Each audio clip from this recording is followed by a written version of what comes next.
And hello YouTube, this is Thomas Judge back once again with another YouTube video. Today's video is something that's part of a series I'm going to call the vocabulary of comics because it contains some basic ideas which are really part of the building blocks of understanding comics. These key foundational principles are things that all people who are into comics, irrespective of the genre of comic, the publisher, or even the era, need to know. More importantly for me, these really fundamental principles are things that I refer to a lot throughout my videos in general. As such, I've decided that rather than repeating them each time, every single time they come up, I'm going to make dedicated videos for each basic principle here and release them under the Vocabulary of Comics tagline. And I'll have a playlist for them on my channel, which I can then refer people to. Today's video is explaining one thing, the concept of multiverses. Now, before we get started, this is not a video that is trying to cash in on any of the MCU hype. If you're watching this because you expect it to explain things like Spider-Man No Way Home or Doctor Strange 2, then you will be disappointed. However, this video will explain the fundamental idea of what the multiverse is, for both Marvel and for DC, and it'll provide you with the basic vocabulary you'll need to understand multiverses in all situations, not just the movies. So to repeat, if you're only interested in MCU movie-related clickbait, you're going to find this video quite dull. However, if you're still here, welcome. Let's get started. And why not? Let's start with the Marvel Multiverse. The first question we need to answer is, what is the Marvel Multiverse and what is the 616 universe? A lot of you might have heard the normal Marvel Universe referred to as the 616, but you might not really know what that means. You see, the 616 is a label that refers to the mainstream Marvel continuity or reality, and it's a number used to distinguish that reality from any other realities. This is because Marvel considers the main comic timeline that we're used to seeing and we're largely familiar with as only one amongst all the others in the multiverse. And the multiverse is actually a whole host of parallel universes, each of which has its own unique number. So why is the main universe called the 616 and not just Universe 1 or Universe 0? It's a good question, and the truth is not very dramatic. The idea of the 616 universe isn't one where the minds at Marvel sat down and worked it out. Instead, like so many things, it just got tossed out from the mind of Alan Moore almost by accident. The term was first used in a story called Rough Justice, which was a story credited to both Alan Moore and Alan Davis and published in July 1983 by Marvel UK. It kind of caught on from there, and then Marvel started retrospectively using it everywhere. Personally, I had believed it was a reference to the month of June 1961, so year 61, month 6, or 616, as this was when the first issue of Fantastic Four came out. And then several years later, I learned that Fantastic Four actually debuted in November, so that put pay to that idea. It's nothing to do with that Fantastic Four theory. It's just the number that Alan Moore tossed out.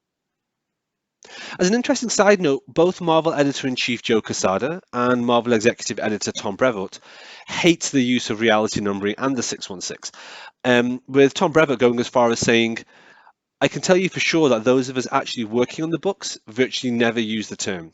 And I kind of wince inside whenever I hear somebody use it. It just sounds so stupid to my ear and so counter to the kind of mindset we try to foster in regard to the stories we create and the thinking we try to employ. But be that as it may, I think is an important thing to understand and a useful tool to use when reading comics, as we'll soon see. Where do these numbers come from, or where are they written down? It's a good question. So, as Marvel slowly but eventually embraced the idea of giving multiverse numbers to each parallel universe they wrote about, they started to capture these in their Marvel Universe handbooks. These have been printed on and off ever since the early 80s and are kind of like encyclopedias of Marvel lore. In these, they talk about lots and lots of things, including assigning specific numbers to each and every multiverse there is. As such, they're a great place to confirm a lot of what I'm going to talk about. That said, they can be hard to track down and time-consuming to read, but more on that later. So, how many Marvel alternate realities are there? Now, the thing about the Marvel Multiverse is that there are thousands, literally thousands of possible multiverses that we've already seen.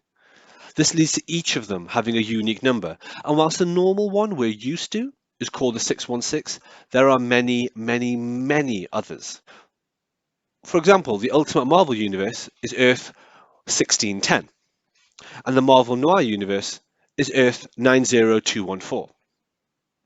As mentioned, these are often specified in Marvel Handbook editions, which you can buy separately. And yes, the numbers can go insanely high.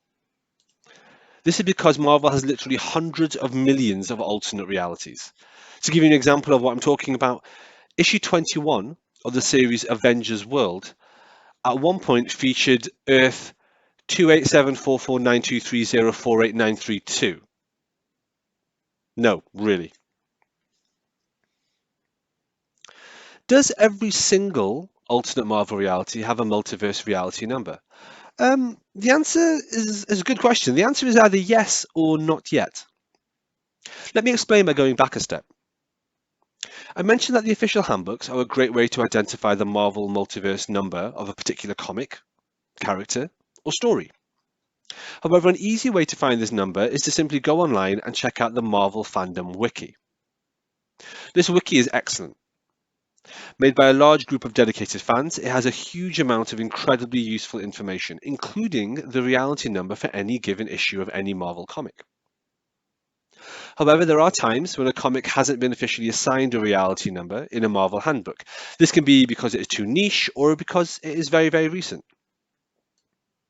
At these times, the Marvel fandom community of several hundred and very hardcore fans assign it with a TRN, or a temporary reality number.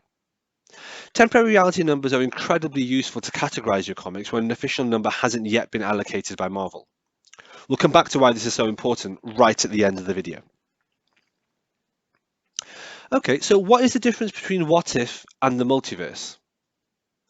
Well, it's helpful to think about it like this. The multiverse is everything. All Marvel universes fall within the Marvel multiverse. There's nothing that isn't in the multiverse. This means that whatever outlandish and unusual thing you can imagine is a world unlike the one we know in the 616, no matter what it is. Two good examples of multiverses are, as mentioned before, Marvel Noir Universe, Earth 90214, and, for example, the Marvel 1602 Universe, Earth 311. There are actually reading guides for each of these on my channel already. Looking at Marvel Noir, the Marvel Noir Universe is the world where Iron Man, Spider-Man, and so on actually came about in the 1920s. The Marvel 1602 Universe is one where these characters actually came about at the turn of the 17th century. Either way, they are new characters in new settings. The Peter Parker in either of these multiverses is not the Peter Parker we know and love from the 616, but just some new character with a similar name and possibly similar powers. Now, the key difference, and it's really important to be clear on this, for a what-if story, is that they are exactly like the normal 616 universe, until they diverge at a single point. For example, a very famous what-if story is What If Gwen Stacy Had Lived? This is a what-if story that is set in the 616 universe that we already know. Peter Parker is Peter Parker, and Norman Osborn is the Green Goblin, and everything is exactly as we think and know, and then one thing changes. In the case of this story, Gwen Stacy lives instead of dying when she is thrown off the Brooklyn Bridge, and so the universe now goes down a different path. These what-if stories aren't anything new in fiction. For example, the story of The Man in the High Castle is a what-if story of what if the Nazis won the Second World War. It's available as a book and as an excellent 4-season Amazon series. If you fancy something a bit older, then the 90s TV show Sliders was basically the same idea as well. Some stories feature more multiverse stuff than others. For example, the 90s Marvel comic series Exiles existed purely to bring back massive fan favourite Blink, and was about a rotating team of mutants travelling all over the multiverse from one reality to another. Within any single issue, it wouldn't be unusual for the team to visit several realities. Similarly, other 616 stories that whirl through a range of alternate realities whilst they were being told include the Spider-Verse, Quasar issue 30, and Captain America Volume 3 issue 18. So the next question, I guess, is does that mean that all multiverse stories that diverge from a point in the 616 are what-if stories? Again, the answer here is sort of. You see, stories like that are technically what if stories, but aren't always branded like that. In fact, only around 244 Marvel comic issues have ever been branded with a what if banner.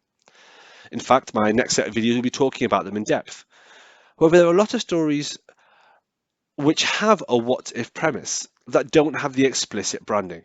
For example, the Marvel Zombies reality is basically what if a zombie plague infected the whole world, but does not have what if branding and is just Earth 2149. So, what's the difference between the multiverse and Elseworlds? Well, for this question, which is basically what are Elseworlds, we need to talk about DC. To start with, let's clear up one thing, and it's about labels. We've just discussed that Marvel has a multiverse and that one part of that multiverse are the what if branded stories. Well, DC has a multiverse as well. This is also called the multiverse and is also labeled with numbers. However, there is no smaller imprint within this, nothing like Marvel What If as a smaller imprint within the Marvel multiverse as we just discussed. Instead, DC just has Elseworlds. Elseworlds is the DC word for multiverse reality. To recap, that means that there are two key differences between DC and Marvel. All DC stories are set in another universal reality and are called Elseworlds. The multiverse, in other words, the Elseworld stories, are not as clearly numbered. Whereas the Marvel reality numbering system is incredibly well organized and accessible, DC's is not. The absolute crucial thing to know about the DC multiverse is that it's all about the number 52. In other words, there are 52 separate realities. Each of these has different heroes, villains, and events. Now, there are a few easy things to get confused around here. Firstly, this is nothing to do with the 2007 comics publishing series by DC called 52, which is collected in various formats, including this omnibus. Secondly, this is also not really a crucial factor in the naming of the DC New 52. The DC New 52 was a major DC streamlining of its stories, and I've done a huge 31 video series of that elsewhere in my channel, and was as much about the fact that they were publishing exactly 52 comic series at any given month as anything else. Now, speaking of the DC New 52, that spun out of the event Flashpoint, which was itself an alternate reality caused by Barry Allen saving his mother's life. The Flashpoint event ended with the merger of three different DC universes: the Mainstream Universe, the Wildstorm Universe, and the Vertigo Universe. If you watch my video series on the New 52, you will learn that actually the New 52 nonetheless still included a parallel reality to. Not only did Earth 2 and Earth 3 survive, but so did the future DC universe from DC Beyond. There are guides for all of these on my channel. So, where am I getting this information from? Is there a DC Fandom site or DC handbooks like there is for Marvel? Essentially, no. I mean, there is a DC Fandom site and it's a really useful resource, but unfortunately the hardworking people over there don't really have much to work with in terms of the structure of the DC universe. As such, there is a limit to how organized they can be. Similarly, DC doesn't produce handbooks or guides in a structured way. The closest that they've ever gotten really is Grant Morrison's standalone DC series, Multiversity. This is out of continuity, I guess, and was published in 2015. It also contains a partial index of the 52 different realities in the multiverse. For example, Earth 0 is the New 52 main universe. Earth 2 is one where Superman, Batman, and Wonder Woman have died, and other heroes have replaced them. Earth 3 is where the crime syndicate of America is from. Earth 11 is a gender-flipped DC universe that I would kill to see actually get its own ongoing series and more issues. Earth 29 is the Bizarroverse. Earth 43 is where everyone is a vampire. And so on and so forth. To be fair, Morrison does give an overview of most of the DC universe, so around 44 out of the 52 universes. However, the accuracy of these is debatable. I've already seen contradictory stuff floating around about Earth 31 and what that actually is. As such, please keep in mind that, nice though this is, the DC multiverse is quite an unstructured thing, and therefore, whilst an awareness of the various 51 other universes and so on is useful, it's also limited in its utility. Which brings us to a question of really what is that utility? Or more accurately, why does any of this matter? The reason I find it useful to understand about the DC and Marvel multiverses is simple. It helps make my reading, personally, much more manageable. Let me explain, and I'll start with Marvel. I own a lot of comics, and like most people, I apply filters mentally in my mind to how I group them. We all do this. In fact, even if you think you don't, you definitely do. No one dives into a pile of comics like Scrooge McDuck, just ferally reading random issue after random issue with no sense of rhyme or reason. In our mind, we categorize them in our own unique way. Personally, I think about this as if we're using specific filters. So let's look at some of these filters and how they split up our reading piles into more manageable portions. I'll show you a folder structure or flowchart, which will look familiar to anyone who's watched any of my other videos and is a good insight into how my mind actually works. So the first obvious filter or choice in this decision tree, if that's how you want to look at it, is simple. Is the comic DC or Marvel? I mean, for now, let's ignore Image and all the other imprints for now. Let's just look at DC or Marvel. Most of us grasp that split on a pretty intuitive level. Let's consider Marvel. Just for a bit of background, you should know, by the way, that when it comes to my comics, I pretty much only read comics set after around 1994. So with Marvel, it's like Bishop's Crossing in the X-Men onwards, kind of. For DC, it's pretty much like Death of Superman, Nightfall onwards. I'm not judging anyone who reads older stuff at all. I just don't. I'm a modern age reader. Tastes vary. I'm just putting it out there. That's me. So keeping that in mind, in my collection, I've got, I guess, 17,000 DC single issues, and I would say about 24,000 Marvel single issues to read. Now, I don't own all those. I've got lots of them, but I don't own them all. I get them a lot from a friend of mine who owns a secondhand comic shop, and I read a lot virtually as well. So we've got that first filter, Marvel or DC, and you think to yourself, oh, I fancy reading some Marvel today. Okay, the next filter is whether it's standard Marvel or cosmic Marvel. Now, that's purely what I do. Some people don't like delineating between standard Marvel and cosmic Marvel, but I do, mainly because I'm not a huge cosmic fan, to be honest. Maybe you don't do that. Maybe you have some other filters. It doesn't matter. Whether you split your Marvel up between cosmic and earthbound or you keep it together, you will have some kind of further filtering. Anyway, you can see that for me, what that means is that normal earthbound Marvel, so the non-cosmic stuff, is roughly 22,000 issues for me to read, whereas the cosmic stuff is about, I guess, 2,000 issues. So big numbers, but now we're breaking it down a little bit. The next filter is one that I'm certain everyone uses in some way or another. You might group, for example, all the Fantastic Four comics together, or the Incredible Hulk comics together, or the Iron Man comics together, or the Spider-Man comics together, and so on and so forth. How you do it totally varies. I mean, you might stick Captain America and Black Panther in with the Avengers, or maybe you don't. Maybe you group Captain America as its own little family of comics and Black Panther as its own little family of comics. The point is, we all split them into various groupings or families. We might do it physically with our connection, or we might just do it in our minds. Even if you store your collection alphabetically, like I know a lot of people do, when it comes to reading it or kind of just keeping a picture of it or an idea of it in your head, you will group it in certain ways. You'll group your Spider-Man together. You'll group your Fantastic Four together. It's a natural human instinct. So looking at this, grouping my Incredible Hulk stuff, that's only about 1,000 issues for me to read. That's great. Well, splitting it into my Hulk pile of comics, they then split into other characters. She-Hulk, and then the Hulk himself, so that's the Bruce Banner Hulk. Doc Samson, Scar, son of Hulk. I know there are others. There's like Rick Jones, who is A-Bomb, and there's other variations of the Hulk, like Amadeus Cho and things like that. But this is just to give you an idea of how I split things. So let's say the Hulk pile is down to like, I don't know, 750 issues now, give or take. These are all rough figures that I kind of worked out in the back of a napkin, but it's broadly accurate. Well, now let's zoom into miniseries. If we look at the bit on the right here now, we've got one-shots, miniseries, maxi-series, and series. So let's say I have 25 miniseries in my Hulk collection. What that means is that's broken my potential reading at the start, way on the left, from a huge pile of 24,000 comics into a very manageable pile of around 160 issues that I could read in around 25 self-contained sittings. It just makes things feel much more accessible. Let's run through that decision tree of filters again. DC or Marvel, Earthbound or Marvel Cosmic? What family of characters does it belong to? And personally, I have my comics split into about 15 or 16 different families of things.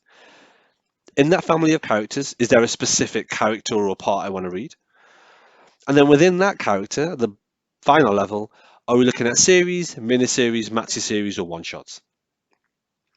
Now, all this brings me to why I find the multiverse numbering system so useful, because it allows me to add another filter, and it's a big filter that helps thin things out really early on. And in this case, the question is this: is it part of the multiverse or not? And I guess your question is, what impact does that actually have? Well, let's pull back for a second and consider the bigger picture. Now, as a rough measure, we have already said there's around 24,000 Marvel comics published since '94. Now, admittedly, around 1,500 of those are what I would call cosmic Marvel, but let's ignore that for now. The key thing is that of these 24,000 comics, around 4,500 of them are not in the Marvel 616, the multiverse titles. Some of those are multiverse titles from Marvel Earthbound, and a handful are multiverse titles from Marvel Cosmic. But either way, it adds up to a fair chunk of change. 4,500 comics, that's around 18%. In other words, it's about 1 in 5. Think about that. That means 1 in 5 of all Marvel comics are actually not in the 616, the Marvel Multiverse comics, in some form or another. What that means, if you follow the numbers through, is by the time we get to those Hulk miniseries I'd gotten down to, actually only about maybe 70 issues of those are in the 616. Over half of them are actually unconnected multiverse stories. This is pretty normal actually, because what I found is that when you're going into the multiverse and you're trying to work out what universe or reality comics are in, main series, and I define series as a particular thing as in being more than a maxi series, they tend to be in the 616. They tend to be mainstream continuity. Most maxi series are mainstream continuity, but one shots and mini series, you get loads of those in random realities here, there, and everywhere. So it's not unusual to actually be able to sort of funnel off loads of one shots and mini series and even the occasional maxi series into the Marvel multiverse pile. Now, the reason I find this helpful is that it gives structure to my reading for me, whilst also making it just less overwhelming. Now, I'm not saying I look at 24,000 comics and think, phew, there's only 18,000 of them in the mainstream 616 universe. That's not how I think at all. But combined with all the other filters that all of us put over our comics, this is another way of making it feel less overwhelming. When I plan reading orders, I go big. If you know my channel, I go really big. I did the New 52, 3,500 comics. I did the Top Cow Universe 750 comics. I do all that sort of stuff in big numbers, but it's nice to know, I'm like, right, this is 750 comics, or is it 500 comics, or is it 200 comics? It's nice to structure it and understand it and filter it better. Now, a second benefit of all this is that understanding what comics are in what universe and what multiverse helps me read closed universes that give me, personally at least, a sense of closure. An obvious example is the Marvel Ultimate Universe, Earth 1610, which existed from the year 2000 to the year 2015, so it ran for 15 years. Now, this contains 725 issues or so and represents a fair amount of reading, but it also represents a nice little self-contained block of reading that I know in advance won't require me to know about anything else. You'd actually probably be surprised how many comics are in the multiverse that you might not realize. For me, I recently discovered that the Garth Ennis Punisher Max run is actually not in the 616. Surprise! In fact, it's in Universe 200111. Random, I know. Why is that a big deal? Well, because it turns out it's not alone. There are around 210 issues in that universe, including Fury, multiple series thereof, Punisher Max by Ennis, Punisher Max by Aaron, Fool Killer, Wolverine Max, and Phantom X Max, and a whole load of other small mini spin-offs and one-shots. It's actually pretty fascinating. If anyone wants me to do a reading guide of this small closed universe, which I'm personally in my mind just calling the Punisher Max universe, let me know in the comments below. There are loads of other Max comics, but they're not in the Punisher Max universe. Some of them are in the 616, and some of them are their own little multiverse comics. A good question people tend to ask here is, are there no parallel universes at all in the 616 then? Well, as a note of caution, I'll just let you know that, and this is me personally, I don't think of parallel realities that are ultimately key to the Marvel 616 as multiverse stories. Sure, they might have multiverse reality numbers, but if they're important or critical to read in order to understand the ongoing Marvel 616 universe, then I count them as part of the 616. So if you want examples, I can think of a few, like The Age of Apocalypse or Earth 295, which I think is really important to read because it has a lot of impact subsequently on stuff that happens in mainstream X-Men and mainstream Marvel Universe. Dark Beast, Sugarman, X-Man, I mean, the list goes on. Age of Ultron is Earth 61112, and actually is something you kind of need to understand in order to understand where the Hick Vengers run starts to happen. It does have an impact, and it is important. Age of X, which is a story that I love, by the way, is Earth 11326. Now, there are only a few small bits from that actually impact into the Marvel 616, but nonetheless, I count that as part of the overall 616. Now, I don't keep these separately in my collection. They're part of the main 616 run in my mind. However, keep in mind, if I didn't count those as the 616, if I was a real purist, if I was really militant about it and said that's part of the Marvel multiverse, then our rule of 1 in 5 comics is Marvel multiverse isn't actually correct. It's probably nearer to 1 in 4 or even 1 in 3. So think about that. In contrast, by the way, I think that multiverse stories stand alone, whether it's a 3-issue miniseries or whether it's a sizable self-contained universe like Ultimate Marvel, the Punisher Max universe, they stand alone and they don't really have an impact on the 616. Please can no one in the comments shout at me about Ultimate Marvel and the Maker and people traveling over to the 616 universe. I don't want to get into that, but you get my general point. That's my thing. You get my general point. So, does this approach of using the extra filter of multiverse numbers help at all with DC then? Actually, yeah. Like, not in the same incredibly structured way, but ultimately it's really useful to me to split my DC into different self-contained realities that represent closed circles of reading. Examples you might find interesting include The New 52, which is a closed universe, as far as I'm concerned. Deceased, highly recommended, closed universe. The Beyond universe, which I've done a reading guide for recently, is on my channel. DC Earth 1, which is a series of original graphic novels, and I'm doing a reading guide for that, which will be up in, I don't know, a few weeks' time, I guess. And the Batman Arkham universe, of which there is a massive omnibus I have yet to read. I own it, I just haven't read it yet. And so on and so forth. My point is, keep in mind, the DC is not anywhere near as structured or regimented in terms of its continuity, at least not yet. I'm looking at you, people in DC Fandom website. And so it's a bit more freeform. That said, I will be doing quite a few Elseworlds videos in the near future as I'm continuing to circle nearer and nearer to my eventual DC Rebirth reading guide. And that, ladies and gentlemen, is the end of this video. Hopefully this has been a useful insight into a fundamental part of the vocabulary of comics. As always, please like, comment, and subscribe. You can follow me on Twitter, where I tend to post a 1-tweet daily review wherever I'm reading, given I read on average 1 graphic or 1 trade paperback collection a day. It's a good way to see what I'm up to, get an idea for what videos are in the pipeline. If you want to support the channel, it's easy. Head over to Amazon, pick up the first volume of my prose superhero novel, No Gods or Kings. It costs less than $1. It's free if you've got Kindle Unlimited, and a free excerpt of the first book can be found on the website nogodsorkings.com. The link for all that is in the description below. Until next time, everyone. Stay classy.